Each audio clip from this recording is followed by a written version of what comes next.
오늘부터는 누가복음 19장부터 마지막 24장까지 말씀을 좀 나누겠습니다. His Cross and Crown이라고 하는 시리즈 이름을 붙였습니다. 등산을 하는 걸로 치면 마지막 급경사입니다. 가파릅니다. 마지막 정상을 향해서 올라가는 예수 그리스도의 십자가를 향해서 부활을 향해서 가는 여정이기 때문에 순간순간 벅찰 때도 있습니다. 너무 강렬하고 그리고 너무 인상적이고 그리고 너무 거친 표현들이 등장을 하죠. 음악으로 말을 한다면 아마 포르테시모로 계속해서 이 강력한 장면들이 등장을 하는 부분이에요. 누가복음 그 마지막 예수님의 십자가와 부활 섹션의 출발점이 오늘 28절입니다. 28절을 같이 한번 읽어보도록 하겠습니다. 나오나요? 네, 같이 한번 읽겠습니다. 시작. 예수께서 이 말씀을 하시고 예루살렘을 향하여 앞서서 가시더라. 아멘. 예수님께서 자신의 인생의 마지막 데스티네이션을 정하셨습니다. 예루살렘이었습니다. 예수님은 그분의 여행을 하셨는데 그분은 어디로 갈지 알고 여행을 하셨어요. 내가 가야 될 곳은 예루살렘이다. 그분은 예루살렘을 향해서 가신 것입니다. 어떻게 하다 보니까 예루살렘이네가 아니라 그분은 예루살렘을 향해서 가셨습니다. 그리고 오늘 본문에 나오지 않지만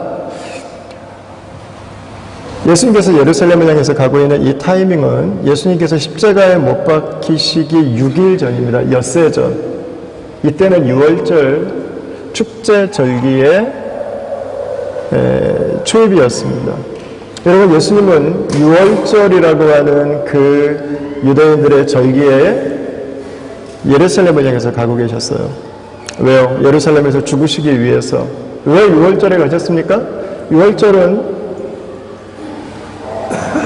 구약의 이스라엘 백성들이 파라오에게서부터 자유를 얻기 위해서 나올 때 양의 새끼를 잡아서 그 피를 문에다가 발라서 유대인들이 생명을 구원했던 절기입니다. 예수님은 지금 6월절의 어린 양으로 자신이 죽기 위해서 예루살렘으로 가고 있는 것입니다. 왜 6월절인가? 이유가 있습니다. 왜 예루살렘인가? 이유가 있어요. 예수님은 자신의 데스티니를 정확하게 아셨어요. 내 인생은 무엇을 위해 이 땅에 왔는가? 나는 어디로 가야 하는가? 나는 무엇을 해야 하는가? 그분은 그분의 인생의 마지막 순간을 정확하게 플래닝하고 계셨습니다. 그리고 그것을 향해서 지금 가고 계신 것입니다. 저는 오늘 28절 말씀을 보면서 읽으면서 좀 미소가 지어졌던 그 단어 하나가 앞서서 가시더라였습니다. 앞서서 가시더라. 저희 집은 표시가 나거든요. 저희 가족들이 같이 갈 때 쇼핑센터를 가면 앞서서 가는 분은 제 아내입니다. 제 아내는 눈이 빛나기 시작합니다. 그 저하고 아들 셋은 이제 좀비가 됩니다. 그때부터. 야, 우리 어떻게 하냐. 그래서 좀 끌려가요. 앉을 때만 찾아요. 앉을 때. 여보, 1시간 줄게. 맘대로 다녀와. 우리 여기 있을게. 이번에 저희 아들들하고 같이 요즘에 저 큰 놈이 일본 만화에 빠졌어요. 일본 만화에 빠졌는데 전도사님이 됐어요. 일본 만화의 전도사님이. 그래서 요즘에 둘째를 전도했어요. 그래서 지금 둘째까지 지금 일본 애니메이션에 지금 거의 맨날 그리고 보고 읽고 묵상하고 지금 난리가 났는데 한국에 딱 한 군데 일본 애니메이션을 파는 곳이 있더라고요. 근데 저희가 갔던 곳에서 가까운 곳에 있어서 거기를 갔어요. 저는 아이들이 서점에서 그렇게 눈이 빛나는 것을 본 적이 없어요. 2시간을 애들이 그 서점을 휘젓고 다니는데요. 정말 2시간 있었거든요. 애들이 10분도 안 됐는데 왜 벌써 가려고 그러냐고. 그런데 그러는 거예요. 앞서서 가시더라. 예수님 마음이 지금 흥분되신 거예요. 예수님 마음이 지금 뛰고 있는 거예요. 예수님께서 무엇인가 분명한 계획을 가지고 이것을 해야 된다고 하는 그 마음을 가지고 가고 계신 것이었습니다. 예수님은 6월절의 어린 양으로 자신을 주시기 위해서 지금 예루살렘으로 가고 계셨어요. 예루살렘으로 가는 여정 가운데 누가는 29절부터 이렇게 기록을 합니다. 좀 긴 서술문이기는 하지만 스토리지만 내용은 이것입니다. 예수님이 예루살렘을 들어가실 때 그냥 들어가시지 않고 제자 중에 2명을 보내셨어요. 그래서 제자 중에 2명에게 어디에 가면 아직 아무도 타지 않은 나귀 새끼가 있는데 그것을 풀어서 가지고 오라고 이야기를 하셨습니다.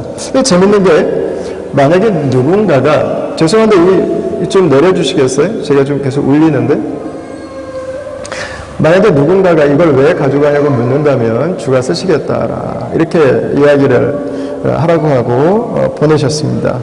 그리고 제자들이 그걸 가지고 왔어요. 여러분들은 이 본문을 어떻게 생각하시는지 모르겠어요. 저는 이 본문을 여러 번 읽었습니다. 그리고 읽을 때마다 저에게는 고민이 있었어요. 2가지 고민인데 하나는 윤리적인 고민입니다. 아무리 예수님이시지만 예수님이 우리에게 생명을 주셨고 우리가 예수님의 것이지만 남의 집 소유로 되어 있는 나귀 새끼를 마음대로 갖다 써도 되는가? 에티컬한 거예요.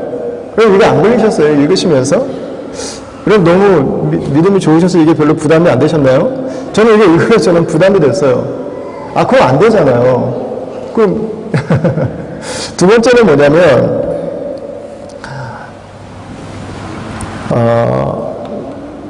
이 상황에 대한 것들입니다. 그래도 주인에게 주가 쓰시겠다 이게 너무 생뚱맞잖아요. 주가 쓰시겠다라 누군데? 이게 이해가 잘 안 됐어요. 근데 제가 했던 이 2번째 고민을 사실 조금 더 연결해 가면은요, 예수님을 우리의 구원자로 하나님의 아들로 인정하지 않고 기독교를 하나의 종교 현상으로 이해하고 예수님을 하나의 위대한 인간으로 해석하고 연구하는 자유주의자들이 가지고 있는 사고와 연결되는 지점이 바로 여기에요. 왜냐하면 예수님이 하신 모든 사역은 다 연출이었다는 거예요. 데이비드 커퍼필드의 그 마술처럼 다 연출이었다는 거예요. 연출. 예수님이 물 위를 걸은 거 낮에 돌이 어디 있나 예수님이 먼저 보셨다는 거예요. 그리고 열심히 연습했다가 밤에 짜잔 나타나가지고 그 돌들을 밟았다는 거죠. 그거예요.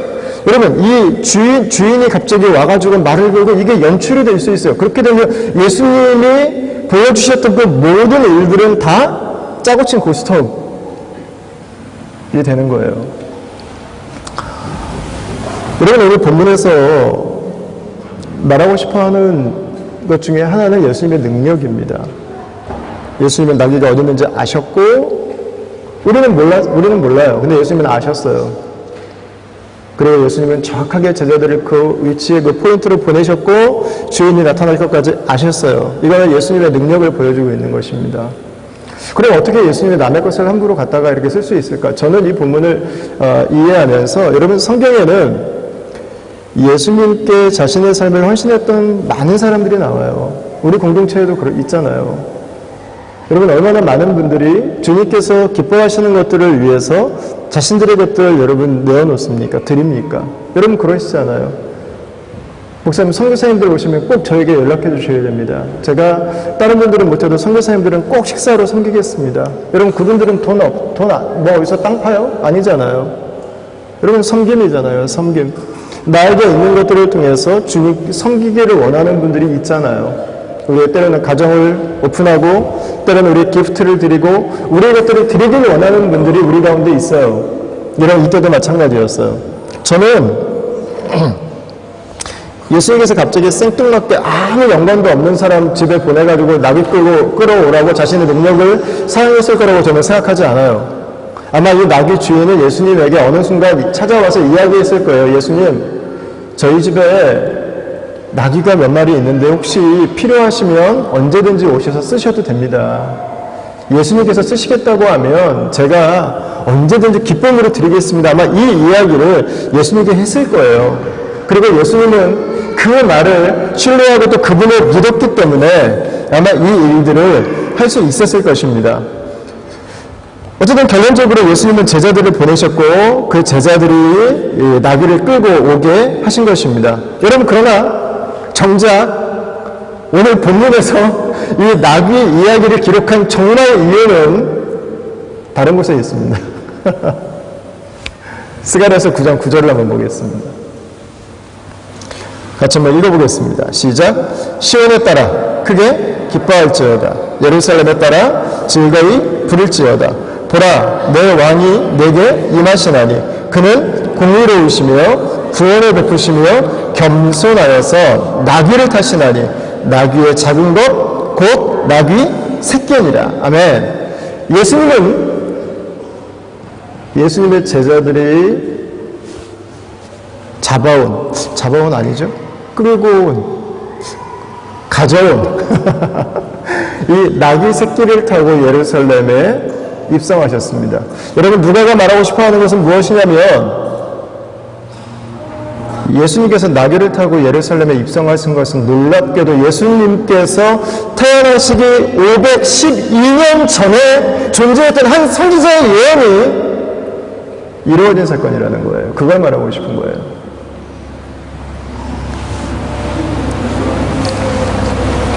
왕이 내게 임하시나니 그분은 공의로우시며 구원을 베푸시며 겸손하시다.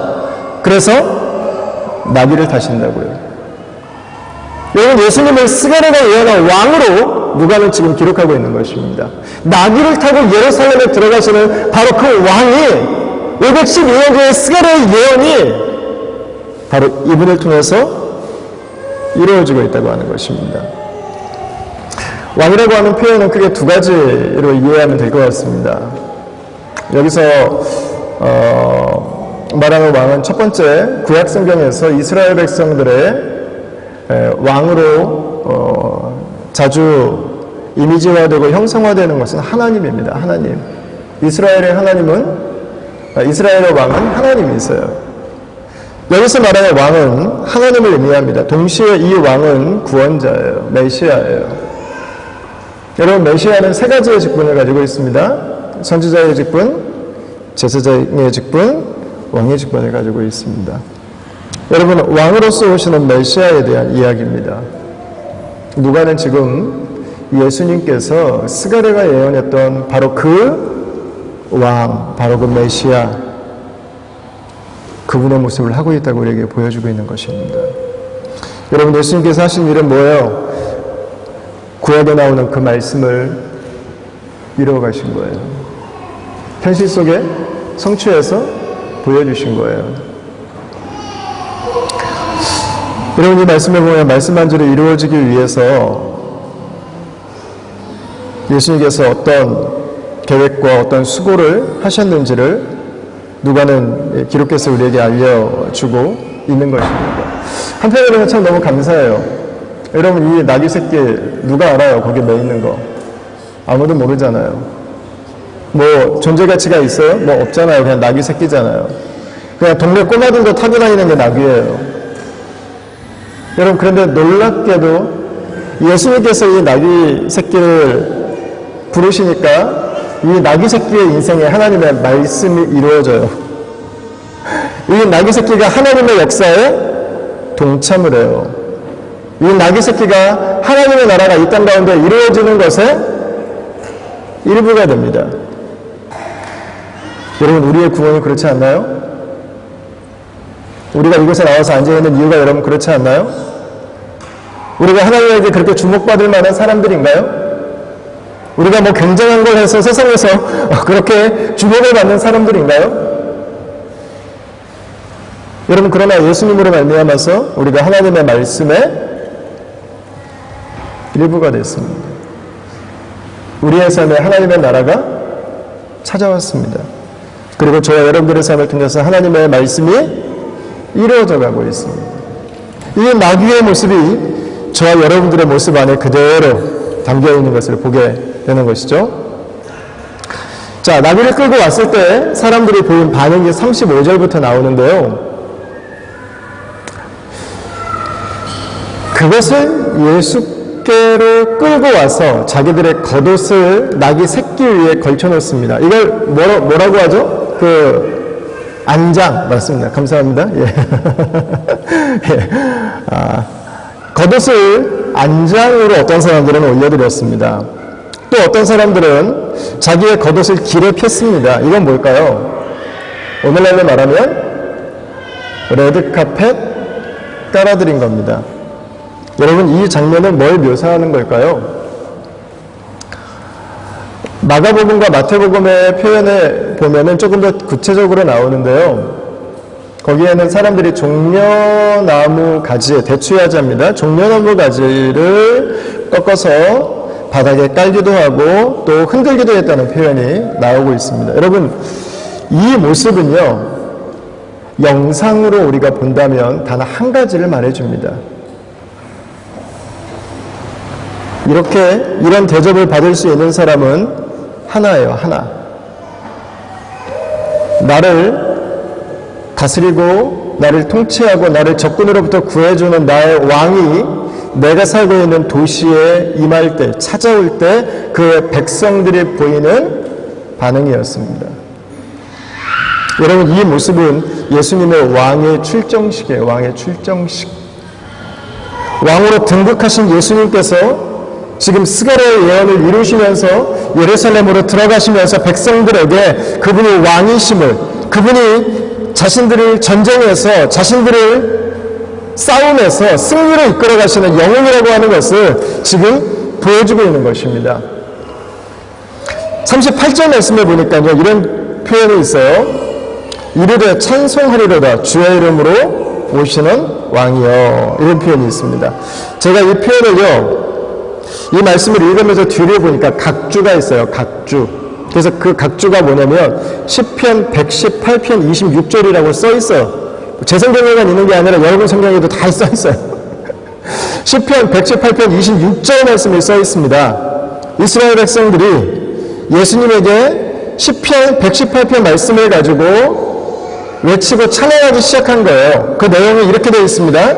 우리 같이 한번 읽어보겠습니다. 시작. 여호와의 이름으로 오는 자가 복이 있으며 우리가 여호와의 집에서 너희를 축복하였도다. 아멘. 여러분, 주의 이름으로 오시는 왕이요, 예수님에게 이런 표현을 했어요. 근데 이 말씀의 원래 의미는 뭐냐면요, 당신은 여호와의 이름으로 오시는 분이라는 것입니다. 여러분, 예수님은 누구세요? 여호와의 이름으로 오시는 왕이에요. 여호와의 이름으로 오시는 왕.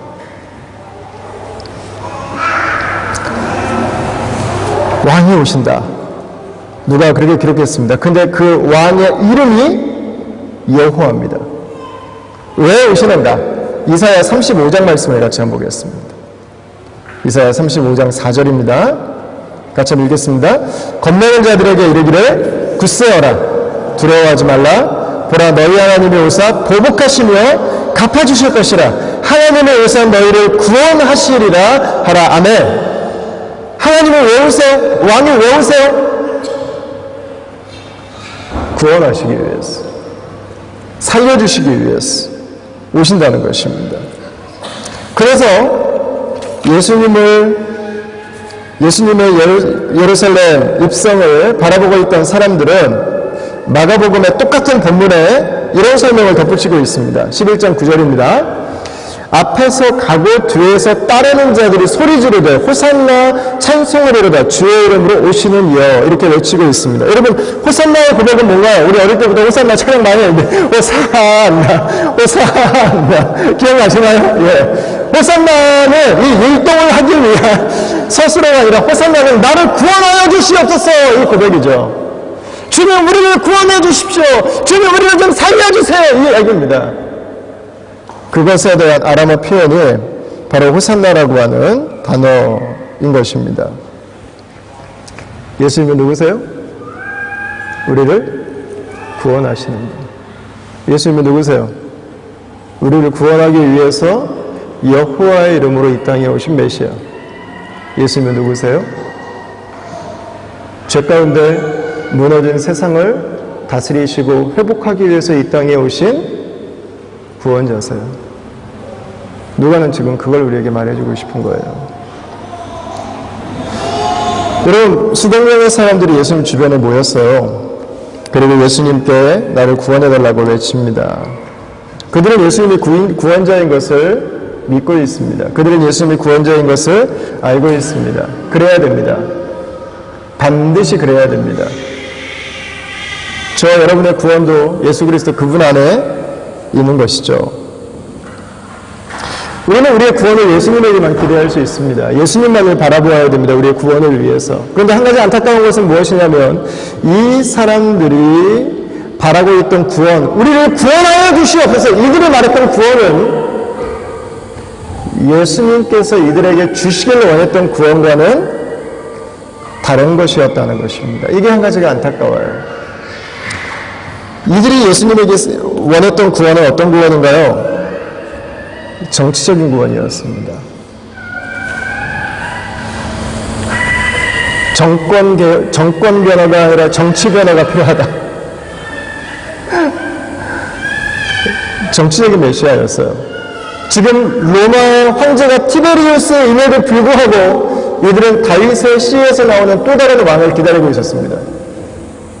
지금 예루살렘의 불공 왕이 헤롯 빌립 1세가 있음에도 불구하고 이들은 또 다른 왕을 기다리고 있었습니다.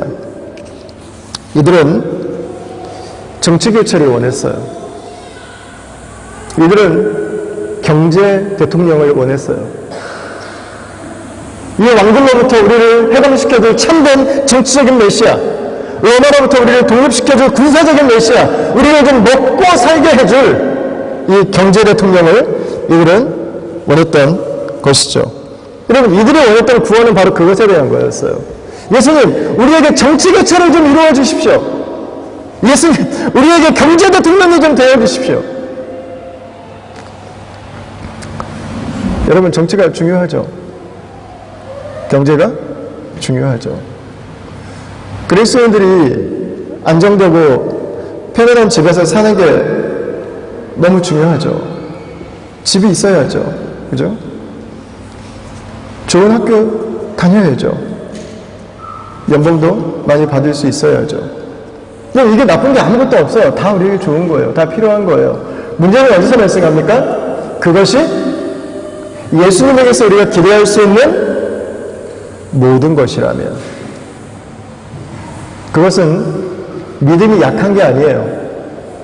그건 믿음이 부족한 게 아니에요. 그거는 잘못 믿고 있는 거예요. 그거는 잘못된 것을 믿고 있는 거예요.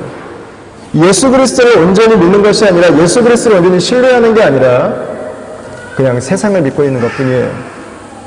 예수님은 그 세상의 하수인이고 신여인 거죠. 그것이 모든 것이라면 그 믿음은 부족한 믿음이 아닙니다. 여러분, 거짓 믿음입니다. 잘못된 믿음이에요. 여러분, 그러나 예수님은 정치적 메시아로 이 땅에 오시지 않았어요. 만약 예수님이 정치적 메시아로 오셨다면 오늘 본문에 몇 가지 변화가 일어나야 돼요. 첫 번째, 쪽팔리게 나귀가 뭐예요? 나귀 새끼가. 동네 꼬마들도 타고 노는 나귀 새끼를 타고 무슨 왕이 입성을 합니까?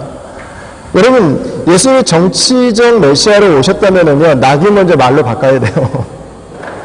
남들하는 기본은 해야죠, 기본은. 그죠?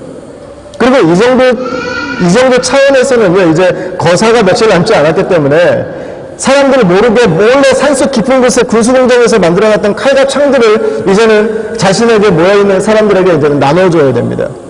그리고 자신의 로마를 정복하기 위한 5주년 플랜, 경제를 회복시키기 위한 3개년 계획을 발표할 수 있어야 됩니다. 그런데 예수님은 그 일이 없어요. 전혀 없어요. 예수님은 그냥 나귀를 타고 예루살렘에 입성하셨어요. That's it. 거기까지예요. 미래에 대한 청사진, 기가 막힌 공약 없었어요. 여러분, 예수님은 정치를 바꾸러 오시지 않았습니다. 그리스도인들은 살아가면서 국가의 시스템과 우리가 서 있는 국가의 정치적인 사상이 무엇인지에 대해서 이해하고 그것을 더 건강하게 바꾸려고 하는 노력을 계속해서 해가야 됩니다. 그러나 정치 시스템과 어떤 정치 사상 위에서 그 국가가 세워졌고 존재하는가가 궁극적으로 우리를 행복하게 해주지는 않습니다. 제가 종종 저희 아이들과 함께 즐겨보는 프로그램이 하나 있습니다. 비정상회담이라고 하는 프로그램입니다. 혹시 아시나요? 비정상회담? 네. 그 여러 한 10여 개국의 여러 나라, 다른 나라에서 온 젊은이들이 모여서 유창한 한국말로 우리 시대의 이슈들이나 각 나라의 이야기들을 같이 토론하고 디베이팅도 하고 하는 순서예요. 제가 그걸 보면서 느꼈던 거는 뭐냐면요, 문제가 없는 나라가 하나도 없다는 거예요. 이웃 나라들과 갈등이 없는 나라가 하나도 없다는 거예요. 상처가 없는 나라가 하나도 없다는 거예요. 고통이 없는 나라가 하나도 없다는 거예요. 모든 국민들이 하나가 된 나라가 전혀 없다는 거예요. 여러분, 어떤 정치 사상을, 정치 철학을 가지고 있든 어떤 경제 시스템과 정치 시스템을 가지고 있든 관계없이 모든 국가는 다 어려워요. 모든 국가는 다 문제가 있어요. 다 한계가 있어요. 여러분, 아무리 완벽한 정치 시스템을 구축해냈다고 해도 거기엔 한 가지 문제가 발생해요. 인간의 문제예요. 인간의 문제. 완벽한 정치 시스템인데 인간이 약해요. 그 완벽한 정치 시스템을 자신만을 위해서 사용하기 위해서 자신이 가지고 있는 지식을 사용해요. 자신의 전공을 사용해요. 자신의 파워와 자신의 포지션을 사용해요. 여러분, 인간이 변화되지 못하는 한은 정치 시스템, 정치개혁 일어난다고 해서 세상은 변하지 않습니다. 예수님은 정치를 바꾸기 위해서 오신 게 아니에요. 예수님은 사람을 바꾸기 위해서 오신 거예요. 문제는 어디에 있습니까? 우리 안에는 죄예요. 죄가 나와 나를 깨트려 버렸어요. 나와 다른 사람들의 관계를 깨트려 버렸어요. 나와 하나님과의 관계를 무너뜨려 버렸어요. 여러분, 문제는 죄에 있어요. 죄 가운데 있는 인간이 아무리 완벽한 경제 시스템 안에 들어가 있어야 결국은 내 주머니에 뒤에서 다 챙기고 앉아 있는 거예요. 그 완벽한 경제 시스템을 악용해서, 그 완벽한 정치의 구조를 통해서 결국은 나의 만족을 취할 수 있는 거라고요. 여러분, 예수님은 정치개혁을 하러 오시지 않았어요. 예수님은 죄로부터 우리를 자유케 하시기 위해서, 예수님은 죄로부터 우리를 회복시키기 위해서 이 세상 가운데 오신 거죠. 여러분, 죄가 모든 문제의 근원이에요. 아무리 완벽한 법을 만들고 규정을 만들고 시스템을 만들고 행정을 돌려도 죄가 있는 한은 반드시 문제가 되게 되어 있습니다. 성경은 예수님을 자기 백성을 그의 경제에서 구원할 자라고 말씀하지 않아요. 자기 백성을 그 국가의 정치에서 구원할 자라고 말씀하지 않아요. 군사에서 구원할 자라고 말씀하지 않아요. 여러분, 복음은 정치를 바꾸는 것입니다. 복음은 경제를 바꾸는 것입니다. 복음은 문화를 바꾸는 것입니다. 그러나 문화가 복음은 아니에요. 정치가 복음은 아니에요. 예수님은 죄에서 우리를 구원하시기 위해서 오신 것입니다. 죄를 이해하고 우리 안에 있는 그 죄의 잔악함을 우리가 이해하게 될 때 비로소 우리는 하나님께서 우리에게 주시길 원하시는 그 좋은 것들을 경험할 수 있게 되는 것입니다. 자, 예수님께서 그 나귀를 타고 예루살렘으로 이제 거의 발치 앞에 오셨어요. 가까이 오셨습니다. 41절을 같이 한번 읽어보죠. 41절. 가까이 오사 성을 보고 우시며 이렇게 말씀하셨습니다. 여러분 좀 생뚱맞지 않으세요? 조금 전까지 예수님 예루살렘 들어오시기 전까지 뭐 했어요? 사람들이 환호했어요. 환호. 야! 우리를 구원하려고 이제 메시아가 오셨다고. 사람들이 환호했다고요. 당신이 우리의 메시아라고, 당신이 우리의 왕이라고, 당신이 여호와 이름으로 오시는 구원자시라고 사람들이 연호했다고요. 안장을 만들어주고 레드카펫을 깔아주고. 여러분, 근데 그 상황에서 갑자기 예루살렘을 보시면서 우시는 게 이해가 되세요? 상황이 너무 말이 안 되지 않아요? 그 상황에서 예수님이 좀 어쨌든 어깨에 힘도 좀 넣으시고 그래야 되지 않는가요? 그런데 예수님은 놀랍게도 그 사람들을 뒤로하고 예루살렘을 보시면서 우셨어요. 42절을 한번 보겠습니다. 같이 읽겠습니다. 이르시되 너도 오늘 평화에 관한 일을 알았더라면 좋을 뻔하였거니와 지금 내 눈에 숨겨졌도다. 아멘. 여러분, 이 사람들이 예수님을 향해서 연호하고 있지만, 예수님의 구원을 갈망하고 있지만, 이 사람들이 예수님께 집중하고 있지만, 안타깝게도 이 사람들의 눈은 숨겨져 있습니다. 예루살렘의 눈은 가려져 있습니다. 이들은 예수님이 누군지를 아직 온전히 몰라요. 이들이 잘한 일이 딱 하나 있어요. 예수님께 왔다는 거. 그러나 그 외 모든 것에 대해서는 이들은 아직 예수님을 알지 못합니다. 평화에 관한 일을 알았다면 좋을 뻔했다. 예수님이 왜 오셨어요? 평화에 관한 일 때문에 오셨습니다. 우리는 지금 하나님과의 평화가 깨져 있습니다. 왜요? 우리 죄 때문에. 그런데 예수님은 그 죄를 담당하러 오셨어요. 그래서 우리가 하나님과 평화를 누리도록 이 땅에 오신 분입니다. 우리는 이 죄 때문에 이웃과의 관계가 깨져 있습니다. 다른 민족들과 원수, 미워하는 민족이 있습니다. 내가 좋아하지 않는 사람들이 있습니다. 관계가 다 깨져요. 가장 결정적으로 나도 못 받아들여요. 나를 사랑하지 않아요. 제가 요즘에 보니까는 왜 내가 요즘에 한국에 한 3주 아내랑 같이 이렇게 오랫동안 아내랑 붙어 지내본 적이 없는 것 같아. 아주 박상하게 싸웠어요, 진짜.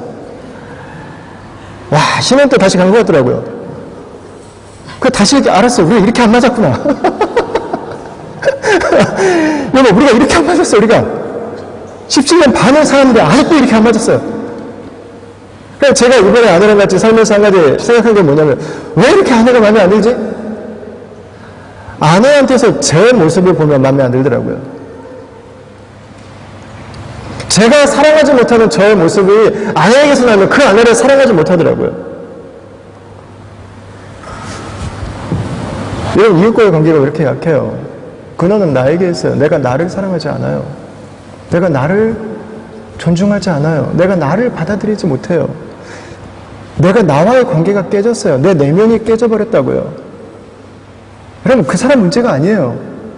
내 문제예요, 내 문제. 내가 무너진 데가 있는 거예요, 내가.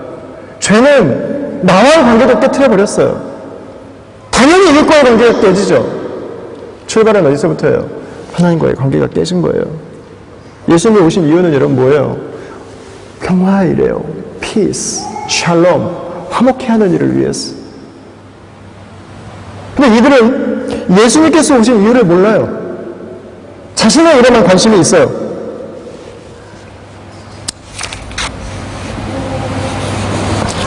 그리고 이들은 43, 44절에 보면 나중에 망해요. 왜? 평화의 일을 모르기 때문에.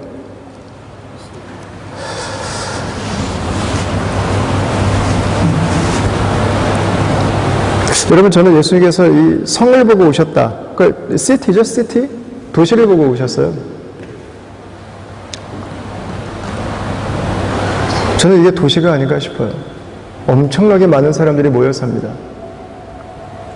지금 시드니가 500만 명인가요?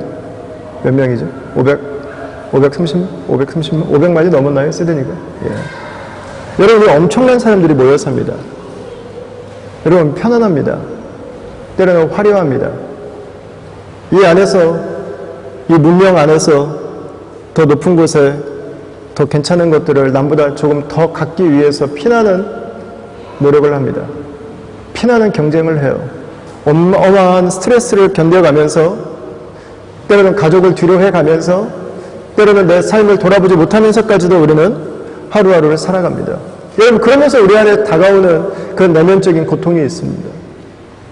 아픔이 있습니다. 이번에 한 분이 저에게 물어보시더라고요. 죽음에 대해서 어떻게 생각하니? 저는 별로 두렵지 않은데요. 애들 때문에 좀 더 살아야 되지. 하나님이 부르시면 저는 죽음 자체는 두렵지 않습니다. 또 얘기를 나누다가 알았어요. 이분이 죽음을 생각하고 있다고 하는 것을. 자신이 죽고 싶기 때문에 저에게 죽음에 대해서 물어보신 거예요. 그럼 그 고통이 있는 거잖아요. 겉으로는 화려하지만 그 엄청난 문명 앞에서 내가 누릴 수 있는 기대치에 한껏 흥분해서 살아가지만, 그러나 그 내면에는 비교와 무너짐과 절망과 내가 원하는 목표에 내가 기대했던 성공에 이르지 못하는 여러분 그 자괴감과 나에 대한 정죄감과 그 내면의 공허함과 인생을 계속 이렇게 살아가야 되는 건지 내 편은 어디에 있는 건지 그 찌들어버린 외로움 속에서 여러분 고통하고 몸부림치는 것이 도시 아니에요. 그리고 오늘은 예수님에게 와서 외쳐 예수님 나를 좀 구원해주세요. 예수님만이 나의 구원이세요. 여러분 반전은 어디에 있는지 아세요? 불과 6일 뒤에 예수님에게 와서 나를 구원해달라고 호산나를 외치던 이 사람들이 예수님을 십자가에 못 박으라고 외칩니다. 같은 사람들이에요.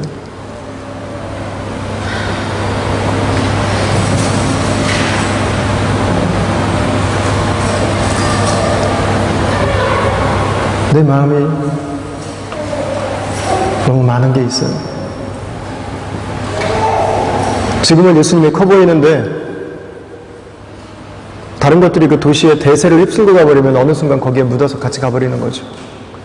몇 번 휩쓸려 다니다 보면 내 인생은 없어요. 내 인생은 뭘 위해 존재하는 거지? 나는 뭘 위해 살고 있는 거지? 오늘은 예수님이지만 6일 뒤에는 예수님이 아니라 바라본 거죠. 여러분 예수님은 그 도시가 아프셨던 거예요. 예수님은 그 도시가 불쌍하셨던 거예요. 내가 이 도시에 살고 있다고 하는 자부심. 여러분 예루살렘이면 이스라엘 사람들에게 최고의 자부심이에요. 내가 이 정도 도시에 산다고 하는, 내가 이 정도 건물에 산다고 하는, 내가 이 정도의 자리에 있다고 하는. 그러나 결국은 멸망의 길을 향해서 갈 수밖에 없는. 그러나 결국은 자신의 인생의 내면마저도 어떻게 채워야 될지 몰라서 겉으로는 굉장한 자리에 앉아있는 것 같지만 그 속은 어린아이처럼 오들오들 떨고 있는, 울고 있는, 고통하고 있는 그 도시를 보고 있는 것이죠. 여러분 이 도시에 살고 있는 사람들을 향해서 예수님은 두 가지를 하셨습니다. 첫 번째는 우신 것입니다. 예수님은 우셨어요. 지금은 예수님을 따르지만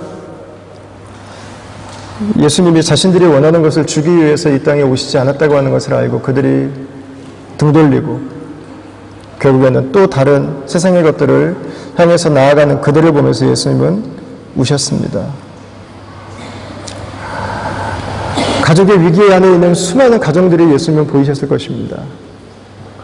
미래에 어떻게 살아야 될지 몰라서 고민하고 있는 사람들을 보면서 예수님은 우셨을 것입니다. 오늘은 이거라고 생각하고 열심히 뛰다가 내일은 어디로 가야 될지 그 길을 잃고 방황하는 사람들을 보면서 예수님은 우셨을 것입니다. 직장을 찾지 못하는 청년들, 내 인생에 이것만은 아니었으면 좋겠다고 생각했던 바로 그 일에 부딪혀서 무너짐을 경험하고 있는 사람들, 하나님이 아니라 다른 것들로 나를 채우려고 하는 사람들, 단기적인 것들로 계속해서 내 인생을 허비하고 있는 사람들을 보면서 예수님은 우신 것입니다. 여러분 예수님은 이 땅에 오셨어요. 그리고 예수님은 우셨어요.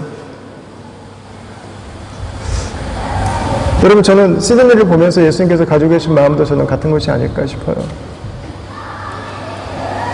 우리 안에 있는 고통을 보면서 예수님께서 보이시는 아마 반응은 저는 같은 것이라고 저는 생각해요. 예수님은 나의 이 고통을 아실까? 예수님은 아마 함께 우실 것입니다. 예수님이 나의 이 마음을 아실까? 여러분 예수님은 아마 함께 손을 잡고 우실 거예요. 우리 부부의 위기를 예수님이 아실까? 예수님은 아마 함께 아파하실 거예요. 내 자녀의 이 일을 예수님이 아실까? 여러분 예수님은 함께 울고 있습니다. 예수님은 겟세마네 동산에서도 우셨어요. 그리고 십자가에서 예수님은 말씀하셨어요. 나를 위해서 울지 말고 너와 너의 자녀들을 위해서 울라고 말씀하셨습니다. 여러분 예수님은 그 인생을 두고 우셨어요. 죄 가운데 있는 백성들을 향한 고통이 있었습니다. 여러분 저는 십자가는 예수님의 눈물이라고 생각해요. 우리의 눈물샘이 자극돼서 눈물이 나오잖아요. 십자가는 예수님의 그분의 온 몸을 쥐어짜서 피로 오신 거예요. 죄로 인한 고통을. 하나님을 떠나 있지만 자신들이 하나님을 잘 믿는 것처럼 생각하고 있고, 하나님이 아닌 세상의 것들, 잠깐 있다 나를 내공동이 쳐버릴 것들을 오늘도 주인으로 믿고 살아가는 그 도시를 바라보면서 예수님은 울고 계셨던 거죠. 이번에 저는 직접 만나진 않았지만 제 주변에 있는 분들의 이야기를 통해서 한국의 청년들 문제가 정말 심각하더라고요. 일자리, 결혼,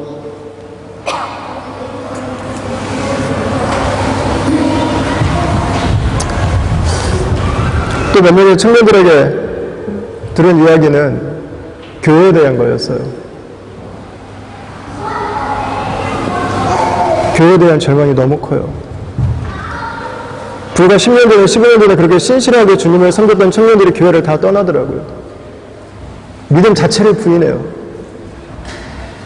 목사는 불호조하고 목사는 사기꾼이고, 이게 기본 세팅으로 이게 칩이 입력이 되어 있어요. 저는 그 표현을 들으면서, 제가 목사잖아요. 제가 직업이 목사를 앞에 놓고 나 불호조 아닌데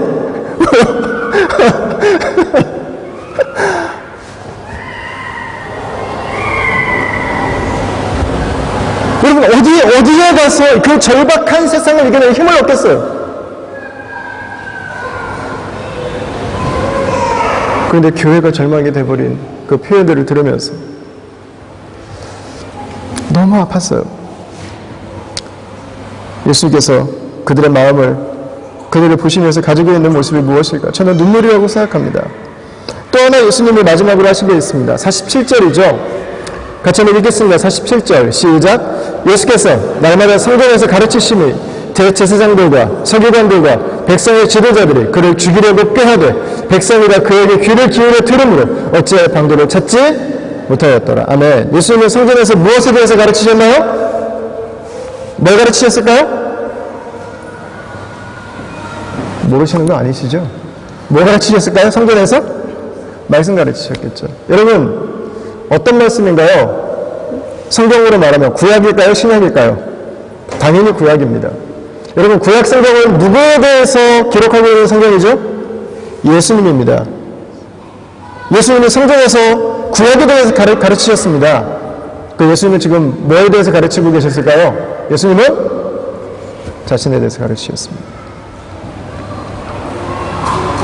우리가 감사해야 하는 것은 우리가 성경을 이해하기 위해서 너무 어렵지 않아도 된다는 것입니다. 우가르다를 하고 셈족의 언어들을 우리가 공부해야 되고 고대 아람어를 공부해야 될 필요가 전혀 없습니다. PhD 수준의 고대 근동의 문화들을 정통해야 될 이유가 없어요. 구약 성경이 기록된 이유는 우리에게 그렇게 학적이고 이론적인 지식을 주시기 위해서가 아닙니다. 구약은 한 가지를 말해요. 예수 그리스도예요. 여러분, 예수님이 가르치셨던 것을 우리는 보고 있어요. 우리는 듣고 있어요. 우리는 이해하고 있어요.